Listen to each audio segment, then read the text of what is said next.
عورت کیا ہے؟ عورت خدا کی بڑی بڑی نعمتوں میں سے ایک بہت بڑی نعمت ہے۔ عورت دنیا کی آباد کاری اور دینداری میں مردوں کے ساتھ تقریباً برابر کی شریک ہے۔ عورت مرد کے دل کا سکون، روح کی راحت، ذہن کا اطمینان، بدن کا چین ہے۔ عورت دنیا کے خوبصورت چہرے کی ایک آنکھ ہے۔ اگر عورت نہ ہوتی تو دنیا کی صورت کانی ہوتی۔ عورت آدم علیہ السلام و حضرت حوا کے سوا تمام انسانوں کی ماں ہے، اس لیے وہ سب کے لیے قابل احترام ہے۔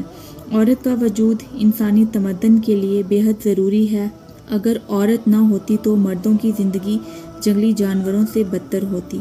عورت بچپن میں بھائی بہنوں سے محبت کرتی ہے، شادی کے بعد شوہر سے محبت کرتی ہے، ماں بن کر اپنی اولاد سے محبت کرتی ہے۔ اس لیے عورت دنیا میں پیار اور محبت کا ایک تاج محل ہے۔ السلام علیکم ورحمۃ اللہ وبرکاتہ۔ کیا تم جانتے ہو اسلام سے پہلے عورت کی کوئی عزت نہیں تھی، اسے زندہ دفن کر دیا جاتا تھا، اس کی آواز کو گناہ سمجھا جاتا تھا اور اس کے جذبات کی کوئی قدر نہیں ہوتی تھی۔ مگر پھر اسلام آیا اور اسی عورت کو مقام ملا، عزت ملی، جنت اس کے قدموں کے نیچے رکھ دی گئی۔ یہ سیریز انہی سچائیوں کو سمجھنے کا سفر ہے جہاں ہم دیکھیں گے کہ اسلام نے عورت کو اصل میں کیا رتبہ دیا ہے۔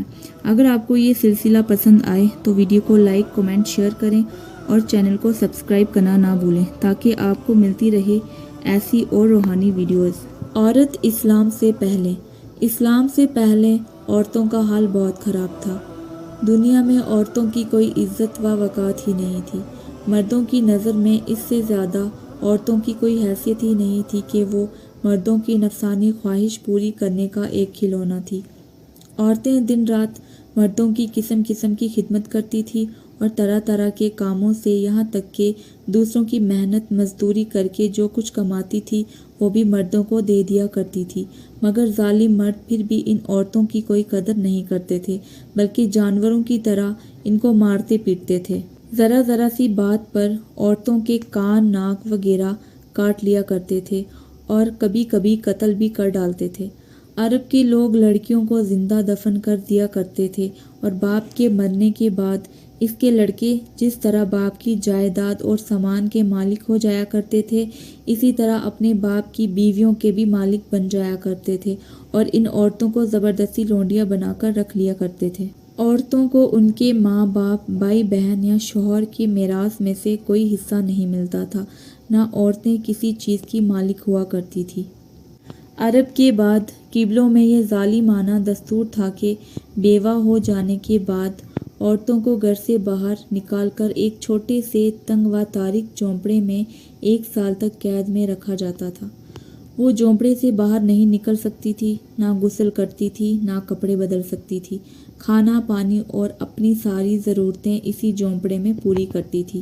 بہت سی عورتیں تو گٹ گٹ کر مر جاتی تھی اور جو زندہ بچ جاتی تھی تو 1 سال کے بعد ان کے آنچل میں اونٹ کی مینگنیاں ڈال دی جاتی تھی اور ان کو مجبور کیا جاتا تھا کہ وہ کسی جانور کے بدن سے اپنے بدن کو رگڑیں، پھر سارے شہر کا اسی گندے لباس میں چکر لگائیں اور ادھر ادھر اونٹ کی مینگنیاں پھینکتی ہوئی چلتی رہیں۔ یہ اس بات کا اعلان ہوتا تھا کہ ان عورتوں کی عدت ختم ہو گئی ہے۔ اسی طرح دوسری بھی طرح طرح کی خراب اور تکلیف دہ رسمیں تھیں جو غریب عورتوں کے لیے مصیبتوں اور بلاؤں کا پہاڑ بنی ہوئی تھی، اور بے چاری مصیبت کی ماری عورتیں گٹ گٹ کر اور رو رو کر اپنی زندگی کے دن گزارتی تھیں۔ اور ہندوستان میں تو بیوہ عورتوں کے ساتھ ایسے ایسے دردناک ظالمانہ سلوک کیے جاتے تھے کہ جن کو سوچ سوچ کر کلیجہ منہ کو آ جاتا ہے۔ ہندو دھرم میں ہر عورت کے لیے فرض تھا کہ وہ زندگی بھر قسم قسم کی خدمتیں کر کے پتی پوجا یعنی شوہر کی پوجا کرتی رہے اور شوہر کی موت کے بعد اس کی چتا کے آگ کے شعلوں میں زندہ لیٹ کر ستی ہو جائے، یعنی شوہر کی لاش کے ساتھ زندہ عورت بھی جل کر راکھ ہو جائے۔ پوری دنیا میں بے رحم اور ظالم مرد عورتوں پر ایسے ایسے ظلم و ستم پہاڑ توڑتے تھے کہ ان ظالموں کی داستان سن کر ایک درد مند انسان کے سینے میں رنج و غم دل ٹکڑے ٹکڑے ہو جاتا تھا۔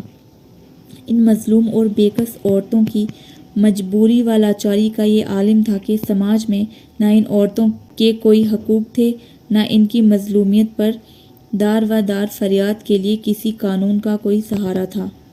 ہزاروں برس تک یہ ظلم و ستم کی ماری دکھیاری عورتیں اپنی لاچاری پر روتی بلبلاتی اور آنسو بہاتی رہی، مگر دنیا میں کوئی بھی ان عورتوں کے زخموں پر مرہم رکھنے والا اور ان کی مظلومیت کے آنسو کو پہنچنے والا دور دور تک نظر نہیں آتا تھا۔